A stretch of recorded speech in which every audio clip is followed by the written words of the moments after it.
हरे कृष्णा। राधे राधे।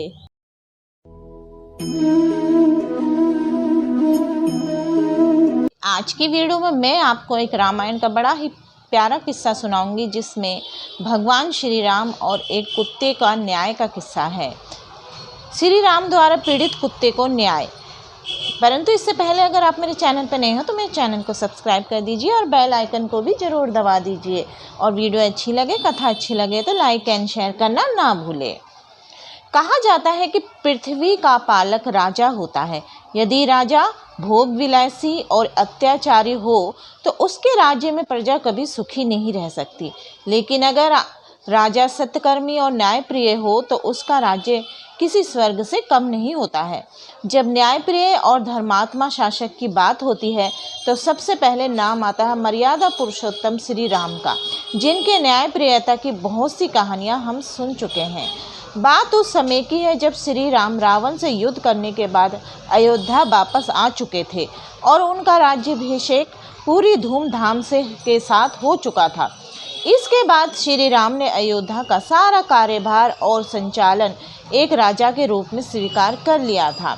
कहा जाता है कि श्री राम के शासन काल की कुछ मुख्य विशेषताएं थी, जैसे कि उनके शासन में किसी को भी शारीरिक रोग या मानसिक चिंताएं नहीं होती थी। हर तरह के रोगों की औषधियाँ बहुत ही आसानी से मिल जाया करती थी और साथ ही साथ समय पर खेती और फसल भी होती थी। साथ ही साथ किसी भी बालक या युवक की अकाल मृत्यु नहीं होती थी। वाल्मीकि रामायण के उत्तराकांड के अनुसार रोज की तरह एक दिन भगवान श्री राम अपने मंत्रीगण, राजगुरु, महर्षि वशिष्ठ और अन्य ब्राह्मणों के साथ दरबार में प्रजा का सुख दुख सुनने के लिए राज्य में सभा में उपस्थित हुए।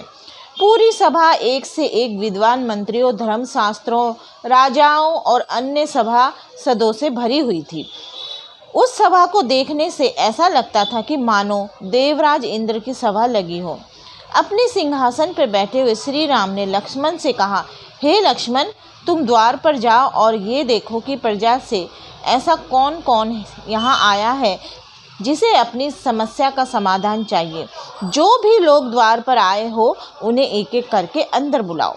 श्री राम के ऐसा कहने पर लक्ष्मण राजभवन से बाहर निकले और बाहर आकर देखा कि द्वार पर एक कुत्ता बैठा है, जिसके माथे पर गहरी चोट थी। ऐसा लगता था कि उसे किसी भारी चीज़ से मारा गया हो।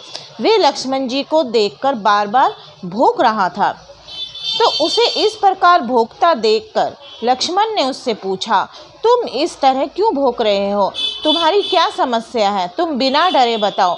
लक्ष्मण से ऐसी बात सुनकर कुत्ता बोला, जो प्रजापालक है, जिनके राज्य में हर कोई निडरता से रहता है, ऐसे प्रभु महाराज राम से ही मेरा कुछ निवेदन है। क्या आप मेरा ये संदेश उन तक पहुंचा सकते हो?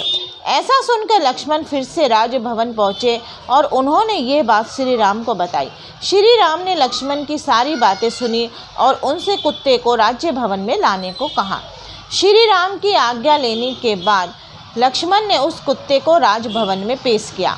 श्री राम ने कुत्ते को देखकर कहा, तुम्हें जो कहना है बिना डरे कहो। हम वचन देते हैं कि तुम्हारी जो भी समस्या होगी उसे तुरंत हल किया जाएगा। श्री राम के ऐसे कहने पर कुत्ते ने कहा, हे राजन, राजा ही अपनी प्रजा का पालक और न्यायक होता है, उसी से सबकी रक्षा होती है। बस इसी उम्मीद के साथ कि मेरे साथ भी न्याय होगा, मैंने आपके राज्य सभा में आने का साहस किया। अब मैं अपने यहाँ आने का वजह आपको बताता हूँ। सर्वाद्य सिद्ध नाम का एक भिक्षुक ब्राह्मण है, जिसने बेवजह आज मेरे ऊपर डंडे से प्रहार किया और मेरे माथे पर यह गहरी चोट आई, बल्कि मेरा कोई अपराध भी नहीं था। कुत्ते की यह बात सुनकर श्री राम ने तुरंत ही अपने द्वारपालों के जरिए उस भिक्षुक ब्राह्मण सर्वाद्य सिद्ध को अपने राज्य भवन में बुलवाया। जब वो ब्राह्मण श्री राम के सामने लाया गया तो श्री राम ने उनसे पूछा, हे ब्राह्मण, आपने इस निर्दोष कुत्ते पर डंडे से प्रहार क्यों किया, जबकि उसका कोई अपराध नहीं था? इसलिए आप बताइए कि इस कुत्ते को बेवजह डंडा मारने के पीछे क्या कारण है? श्री राम के इस तरह पूछने पर ब्राह्मण ने कहा कि मुझे उस समय बहुत भूख लगी थी और मैं भिक्षा का समय भी बीत चुका था। बहुत ज़्यादा भूख लगने की वजह से गुस्सा भी आने लगा था। भिक्षा मांगने के लिए मैं घर घर जाके भिक्षा मांग रहा था, लेकिन ये कुत्ता बार बार मेरे रास्ते में बीच में आ रहा था। मेरे बार बार मना करने पर भी ये कुत्ता बीच सड़क से हट नहीं रहा था, जिसकी वजह से मेरा गुस्सा और ज़्यादा बढ़ गया और मैंने डंडे से इसके सर पर मार दिया। मुझे अपनी इस गलती पर बहुत पछतावा है और आप जो भी सज़ा मुझे देना चाह दे सकते हो। उस ब्राह्मण की ये बात सुनकर श्री राम ने वहाँ बैठे सभी सभासदों और गुरुजनों से राय लेना शुरू कर दिया। कुछ पलों तक आपस में विचार विमर्श हुआ और तब वहाँ बैठे कुछ विद्वानों ने श्री राम जी से कहा, इस ब्राह्मण ने जो भी इस कुत्ते के साथ किया है वो पूरी तरह से अपराध की श्रेणी में आता है, लेकिन शास्त्रों के अनुसार अगर कोई किसी को वध करने की इच्छा से प्रहार करता है या उसके हाथों किसी का वध हो जाता है तो उसे शारीरिक दंड मिलना चाहिए। लेकिन इस ब्राह्मण से इस कुत्ते की हत्या नहीं हुई है, इसलिए हम इसे कोई शारीरिक दंड नहीं दे सकते। इसके लिए हमें थोड़ा और विचार कर लेना चाहिए।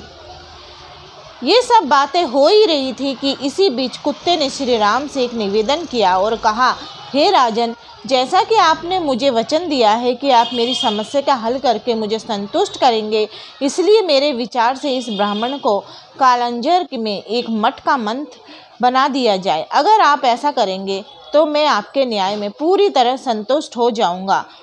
श्री राम तो स्वयं भगवान के अवतार थे और वो जानते थे कि कुत्ते की इस बात के पीछे क्या रहस्य है, इसलिए उन्होंने तुरंत ही उस ब्राह्मण को कालंजर के मठ का मंत्र दे दिया और उसे वहां से विदा किया। लेकिन इस घटना के बाद श्री राम के मंत्रीगण बहुत ही सोच में पड़ गए और प्रभु से बोले, हे राजन, इस तरह इस ब्राह्मण को महंत का पद देने से उसे दंड कैसे मिला? ये तो इसके लिए एक वरदान जैसा हुआ। प्रभु श्री राम ने अपने मंत्रियों की शंका को दूर करने के लिए उस कुत्ते से पूछा तो कुत्ते ने कहा, श्री राम, पिछले जन्म में मैं भी कालंजर के मठ का एक मंत था। देवताओं और ब्राह्मणों की पूजा करता था, दास दासियों के साथ न्याय करता था, देव संपत्तियों की रक्षा करता था और हमेशा शुभ और अच्छे कर्म ही करता था। लेकिन इन सब के बाद भी मेरे मन में घमंड आ गया था और आप तो जानते ही हैं, घमंड करने से सारे पुण्य कर्म नष्ट हो जाते हैं। उसी की वजह से मुझे इस जन्म में कुत्ते का शरीर मिला। तो फिर जो ऐसा क्रोधी है, धर्म को छोड़ चुका है, स्वभाव से क्रूर, कठोर और मूर्ख भी है, ऐसा ब्राह्मण तो महंत बनकर अपना ही नहीं बल्कि अपने साथ साथ अपनी 7 पीढ़ियों को भी नर्क ले जाएगा। बस यही सब सोचकर मैंने आपसे ऐसा निवेदन किया।